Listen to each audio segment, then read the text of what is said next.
ಚಿತ್ರರಂಗದಲ್ಲಿ minimum 10 maximum 25 ಸಿನಿಮಾಗಳನ್ನ ಮಾಡಿದ್ಮೇಲೆ ಹೀರೋಯಿನ್ಸು ಔಟ್ಡೇಟೆಡ್ ಆಗೋದಂತೂ ಫಿಕ್ಸು. ಸೊ ಕೆಲವೊಬ್ಬರು ಮಾತ್ರ ಅದನ್ನು ಮೀರಿ ಮುಂದಕ್ಕೆ ಸಾಗುವಂಥದ್ದು. ಸೊ ನಮ್ಮ ಸ್ಯಾಂಡಲ್ವುಡ್ನಲ್ಲಿ ಒಬ್ಬರಿದ್ದಾರೆ. ಸೊ ಅವರೀಗ 50 ಸಿನಿಮಾಗಳನ್ನು ಮಾಡಿ ನಾಟ್ ಔಟ್ ಅನ್ನೋ ರೀತಿಯಲ್ಲಿ ಮುನ್ನುಗ್ತಿರೋವಂಥದ್ದು. ಸೊ ಅವರೇ ನಮ್ಮ ಸ್ಯಾಂಡಲ್ವುಡ್ ಮಿಲ್ಕಿ ಬ್ಯೂಟಿ.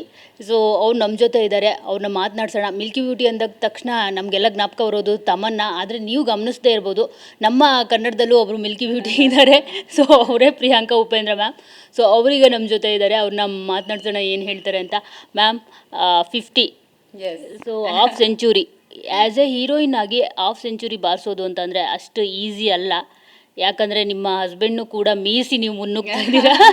ಸೊ ಎಷ್ಟು ಖುಷಿ. ಅವ್ರಿಗೆ 50 ಆಗಿರ್ಬೋದು ಅಲ್ವಾ? ಅವ್ರದ್ದು ಆಗಲಿಲ್ವಾ ಇನ್ನು? ಅವ್ರು ಹೇಳಿದ್ರು ಪ್ರಿವಿಯಸ್ ಪ್ರೆಸ್ ಮೀಟಲ್ಲಿ ನಿಮ್ಮ ಡಿಟೆಕ್ಟಿವ್ ತೀಕ್ಷ್ಣ ಸಿನಿಮಾಗೆ ಬಂದಾಗ. ಸೊ ಅವ್ರು ಹೇಳಿದ್ರು ನಾನು ಇನ್ನು 45-47 ಇದ್ದೀನಿ, ಪ್ರಿಯಾಂಕಾ 50 ಬಾರ್ತಿದ್ದಾರೆ ಅಂತ. ಇಲ್ಲ, ತುಂಬ ಖುಷಿ ಆಗುತ್ತೆ ಖಂಡಿತ. ಎಲ್ಲ ದೇವರ ಆಶೀರ್ವಾದ, ಆಮೇಲೆ ಅಭಿಮಾನಿಗಳದ ಆಶೀರ್ವಾದ ಖಂಡಿತ. ಅದ್ರ ಜೊತೆಲಿ ಫ್ಯಾಮಿಲಿ ಸಪೋರ್ಟ್, ನಿಮ್ಮೆಲ್ಲರದ್ದು ಸಪೋರ್ಟು, ಮೀಡಿಯಾ ಸಪೋರ್ಟ್ ನನಗೆ I feel very blessed. Because ಇಷ್ಟು ವರ್ಷನ ನೀವು ಅದೇ ಲೈಕ್ ಈಕ್ವಲ್ ಆಗಿ ನನಗೆ ಪ್ರೀತಿಸಿದ್ದೀರ.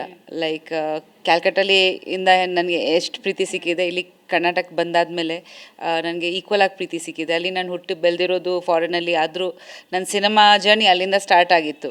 ಸೊ ನಾನು ಯಾವಾಗ ನಿಜವಾಗ್ಲೂ ಅಂದ್ಕೊಂಡಿರಲಿಲ್ಲ ದಟ್ 50 ಮೂವೀಸ್ ಕಂಪ್ಲೀಟ್ ಆಗುತ್ತೆ. ಬಟ್ ಏನು ಹೇಳಬೇಕಂದ್ರೆ ಖಂಡಿತ ಈ ಸಿನಿಮಾಯಿಂದನೇ ನನಗೆ ಒಂದು ಕುಟುಂಬ ಸಿಕ್ಕಿದೆ.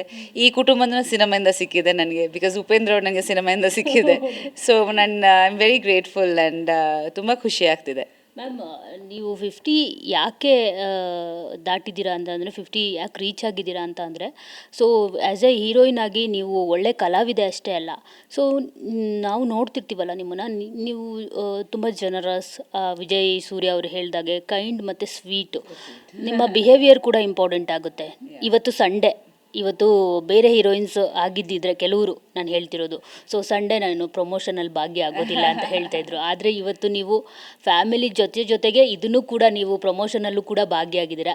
ಸೊ ಅದಕ್ಕೆ ನೀವು 50 ದಾಟಿರೋ. Thank you so much. That means a lot Mangala. Thank you so much. ಇಲ್ಲ ಖಂಡಿತ ನನಗೆ ಆ್ಯಕ್ಚುಲಿ ನಾನು ಇದು ಉಪೇಂದ್ರ ಅವ್ರ ಹತ್ರನೇ ಕಲ್ತಿದ್ದೀನಿ ಒಂದು ವರ್ಕ್ ಎಥಿಕ್. ಬಿಕಾಸ್ ಕೆಲಸನೇ ನಮಗೆ ದೇವ್ರ ಥರ. ಸೊ ನಮ್ಮ ಮಕ್ಕಳಿಗೇನೋ ಅದು ನಾವು ಮಾದರಿಯಾಗಿ ಇದ್ರೇ ಮಕ್ಕಳು ಅದು ಕಲಿತಾರೆ. ಬಿಕಾಸ್ ಕೆಲಸಕ್ಕೆ ನಾವು ತುಂಬ ಇಂಪಾರ್ಟೆನ್ಸ್ ಕೊಡ್ತೀವಿ ಖಂಡಿತ. ಫ್ಯಾಮ್ಲಿಗೆ ಕೂಡ ಕೊಡ್ತೀವಿ, of course family is everything. But ಅದ್ರ ಜೊತೇಲಿ ಈಕ್ವಲ್ ನಾವು ಇಂಪಾರ್ಟೆನ್ಸ್ ಕೆಲಸ ಕೊಡ್ತೀವಿ. ಬಿಕಾಸ್ ಕೆಲಸದಿಂದನೇ ನಮಗೆ ಒಂದು ಹೆಸರು, ಕೆಲಸದಿಂದ ನಮಗೆ ಒಂದು ಎಷ್ಟೊಂದು ಪ್ರೀತಿ ಸಿಕ್ಕಿದೆ. ಎಷ್ಟೊಂದು ಜನಕ್ಕೆ ಈ ಪ್ಲ್ಯಾಟ್ಫಾರ್ಮ್ ಸಿಕ್ಕಲ್ಲ ನಮಗೆ, ಅದು ದೇವ್ರು ಕೊಟ್ಟಿದ್ದಾರೆ. ಸೊ ಅದನ್ನು ಕರೆಕ್ಟಾಗಿ ಉಪಯೋಗಿಸ್ಬೇಕು, ಒಳ್ಳೆ ಉದ್ದೇಶದಿಂದ ಉಪಯೋಗಿಸ್ಬೇಕು ಅಂತ ನನ್ನ ಅಭಿಪ್ರಾಯ. ಹಾಗೆ ಆ ಕಲ್ಚರ್ ಮಕ್ಕಳಿಗೆ ಕೂಡ ಆಗಬೇಕಂದ್ರೆ ನಾವು ಹೀಗೆ ಹೇಳ್ಬೇಕು. ಯಾ. ಸೊ ಈ ವಾರ ತೆರೆ ಮೇಲೆ ಬರ್ತಾ ಇದ್ದೀರಾ ಡಿಟೆಕ್ಟಿವ್ ತೀಕ್ಷ್ಣ ಆಗಿ. ಸೊ ಯಾಕೆ ಇದನ್ನೇ ನೀವು 50ನೇ ಸಿನಿಮಾಗೆ ಆಯ್ಕೆ ಮಾಡಿಕೊಂಡ್ರಿ ಅಂತ? ಈ ಸಿನಿಮಾದು ಕಥೆ ತುಂಬ ಚೆನ್ನಾಗಿತ್ತು, ಅಫ್ಕೋರ್ಸ್. ಇಲ್ಲಾಂದರೆ ನಮಗೆ ಅದರಿಂದನೇ ಸ್ಟಾರ್ಟ್ ಆಗುತ್ತೆ ಎಲ್ಲ. ಅದ್ರ ಜೊತೆಲಿ ಟೀಮ್ ತುಂಬ ಚೆನ್ನಾಗಿತ್ತು. ತ್ರಿವಿಕ್ರಮ್ ರಘು ಜೊತೆ ನಾನು ಉಗ್ರಾವತಾರಲ್ಲಿ ವರ್ಕ್ ಮಾಡಿದೆ. ಸೊ ತುಂಬ ಒಳ್ಳೆ ಡಿರೆಕ್ಟರ್ ಆ್ಯಕ್ಚುಲಿ ಅವರು. ನನಗೆ ಒಂದು ಗೊತ್ತಿತ್ತು, ಅವ್ರದ್ದು ಒಂದು ವೈಬ್ರೇಷನ್ ನೋಡಿದರೆ ಗೊತ್ತಾಗುತ್ತೆ ನನಗೆ. ಅವರು ತುಂಬ ಚೆನ್ನಾಗಿ ಬರೆದಿದ್ರು, ಈ ಪಾತ್ರನ ತುಂಬ ಚೆನ್ನಾಗಿ ಬರೆದಿದ್ರು. ಯಾಕಂದರೆ ಬರೀ ಉಗ್ರಾವತಾರಲ್ಲಿ ಆ್ಯಕ್ಷನ್ ಮಾಡಿದ್ದೀನಿ, ಇದರಲ್ಲಿ ಸ್ವಲ್ಪ ಸ್ಟೈಲಿಶ್ ಆ್ಯಕ್ಷನ್ ಅಂತ ಹೇಳ್ಬೋದು. ಆಮೇಲೆ ಅದ್ರ ಜೊತೆಲಿ ಫೀಮೇಲ್ ಡಿಟೆಕ್ಟಿವ್ ಫಸ್ಟ್ ಟೈಮು ಕನ್ನಡದಲ್ಲಿ, ಅದು ಒಂದು ಹೊಸತನ ಇದರಲ್ಲಿ. ಸೊ ನಂದು ಯಾವಾಗ ಪ್ರಯತ್ನ ಇರುತ್ತೆ, ನನ್ನ ಮೂವೀಸು, ನಂದು ಕ್ಯಾರೆಕ್ಟರ್ಸ್ ಬೇರೆ ಥರ ಇಲ್ಲಿ, ವಿಭಿನ್ನ ಥರ ಇಲ್ಲಿ, ಹೊಸ ಜಾನರ್ಸ್ ಇಲ್ಲಿ. ಯೂಶ್ವಲಿ ನಾನು ರಿಪೀಟ್ ಮಾಡೋಕ್ಕೆ ಇಷ್ಟಪಡಲ್ಲ. ಅದಕ್ಕೆ ತಕ್ಕಂಥ ಸ್ಕ್ರಿಪ್ಟ್ ಇತ್ತು. ಅದ್ರ ಜೊತೆಲಿ ಇದರಲ್ಲಿ ಏನೋ ಒಂದು ಹೊಸತನ ಇತ್ತು. ಆ್ಯಂಡ್ ತುಂಬ ಇಂಟೆಲಿಜೆಂಟ್ ಕ್ಯಾರೆಕ್ಟರು. ಸೊ ಅದು ತುಂಬ ಇಷ್ಟ ಆಯಿತು. ತುಂಬ ಬುದ್ಧಿವಂತರು. And then she uses her brain to solve crime. ಆಮೇಲೆ ಅವಳದು ಒಂದು ಜರ್ನಿ ಇದೆ ಮೂವಿನಲ್ಲಿ. ಚಿಕ್ಕ ವಯಸ್ಸಿಂದ ಏನೇನು ಕಷ್ಟಗಳು ಬರುತ್ತೆ, ಆದರೂ ಅವ್ರು ಮುಂದೆ ಹೋಗ್ತಾರೆ. ಸೊ ತುಂಬ ಪ್ರೋತ್ಸಾಹ ಸಿಕ್ಕೋ ಥರ ಕ್ಯಾರೆಕ್ಟರ್. ಅಫ್ಕೋರ್ಸ್ ನೀವು ಬುದ್ಧಿವಂತನ ವೈಫು, ಬುದ್ಧಿವಂತ ಇರಲೇಬೇಕು. ಹೌದು. ಸೊ ಅದು ಯಾಕಂದರೆ ಐ ಫೀಲ್ ಲೈಕ್ ಯೂಶ್ವಲಿ ನಾವು ಒಂದೇ ರೀತಿ ತೋರಿಸ್ತೀವಿ ಕ್ಯಾರೆಕ್ಟರ್ಸ್ನ. ಲೈಕ್ ಇದು ಒಂದು 3 ಡೈಮೆನ್ಷನಲ್ ಕ್ಯಾರೆಕ್ಟರ್ಸ್. ಅದು ತುಂಬ ಖುಷಿ ಆಯಿತು.